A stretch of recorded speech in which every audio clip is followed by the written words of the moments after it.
Alors, on va parler de la partie la plus importante de la personnalité, à savoir la différence entre un observateur et un décideur. Si on devait choisir un critère de distinction en priorité, ce serait celui qui sépare la population en deux, avec d'un côté les observateurs et de l'autre les décideurs.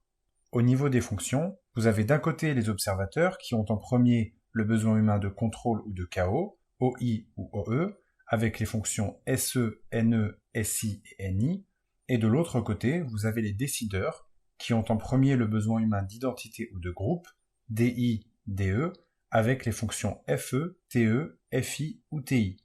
Donc pour comprendre la différence entre un observateur et un décideur, il faut comprendre la notion de déséquilibre relatif, qu'on essaye tous d'équilibrer nos observations et nos décisions. Pour l'observation, il faut équilibrer les besoins humains de contrôle et de chaos. Et pour la décision, il faut équilibrer les besoins d'identité et de groupe. Mais le problème, c'est qu'on va toujours avoir une tendance naturelle à privilégier un côté de la balance plutôt qu'un autre, et donc de provoquer un déséquilibre dans nos observations et nos décisions. Et quand on parle des observateurs, on parle des personnes qui ont un déséquilibre plus important dans l'observation en comparaison à leur déséquilibre dans la décision.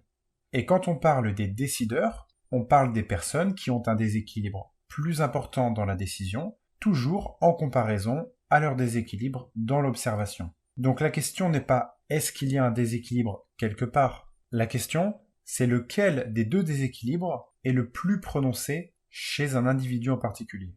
C'est pour ça qu'on parle de déséquilibre relatif. En résumé, les observateurs ont des problèmes pour équilibrer leurs observations, mais en revanche, ils sont relativement à l'aise dans la décision. C'est pour ça qu'on les appelle aussi des doubles décideurs, parce qu'ils ont facilement accès aux deux parties de la décision, l'identité, DI, et le groupe, DE.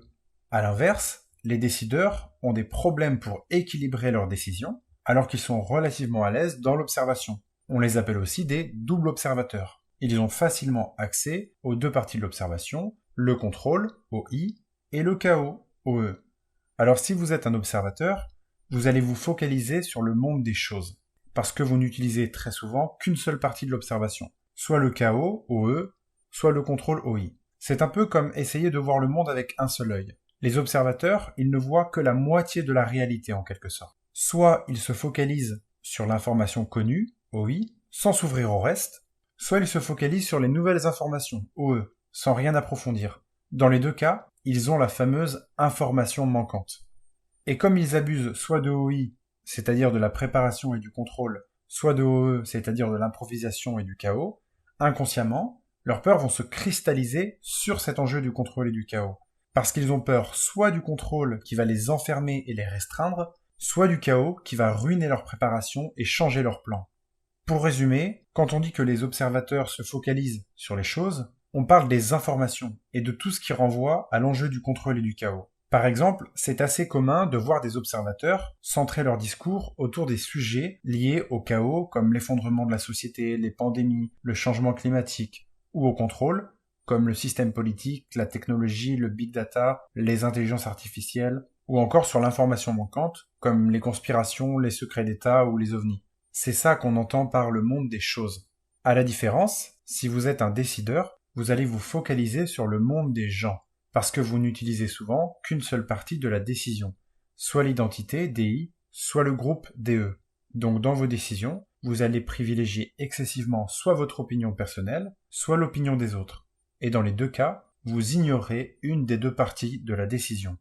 Et comme les décideurs n'arrivent pas à jongler rapidement entre leur point de vue et celui du groupe, ils se retrouvent bloqués et se focalisent sur les enjeux de soi et des autres. C'est ça qu'on veut dire quand on parle du monde des gens. Pour les décideurs, tout ce qui s'apparente à la décision, c'est un sujet sérieux. Ça inclut les jugements, les opinions, les positions sociales, etc. Car c'est dans les décisions que les gens vont s'identifier à tel ou tel groupe d'individus. Et la question de l'individualité et de l'appartenance est cruciale pour eux, car leur peur se cristallise autour de l'estime de soi et du rejet par les autres. Dans le discours des décideurs, on retrouve souvent des sujets comme l'intégration sociale, les conflits interpersonnels, la hiérarchie, les différences d'opinion, ou encore la désignation d'une personne en particulier. En conclusion, les observateurs, ou doubles décideurs, sont bloqués avec les choses, le contrôle et le chaos, enclins à une angoisse liée à l'information manquante. Mais ils sont relativement en sécurité avec les jugements, l'identité et le groupe. Ils n'ont pas le temps de penser à leurs conflits avec leurs collègues de travail, parce que pour eux, le vrai problème, c'est par exemple les multinationales qui contrôlent le monde avec leurs plans secrets de domination. Les gens ne sont pas le problème, les choses le sont. En revanche, les décideurs, ou doubles observateurs, sont bloqués avec les gens, l'identité et le groupe. Ils sont plus enclins à la douleur du jugement et au rejet, mais ils sont relativement en sécurité avec les choses, le contrôle et le chaos. En gros, ils n'ont pas vraiment le temps de s'inquiéter des multinationales, parce que le vrai problème, pour eux, c'est leur conflit avec leurs collègues de travail qui va les juger et va monter tout le monde contre eux. Et là, on comprend bien l'opposition entre d'un côté les observateurs perdus dans le monde des choses et les décideurs perdus dans le monde des gens.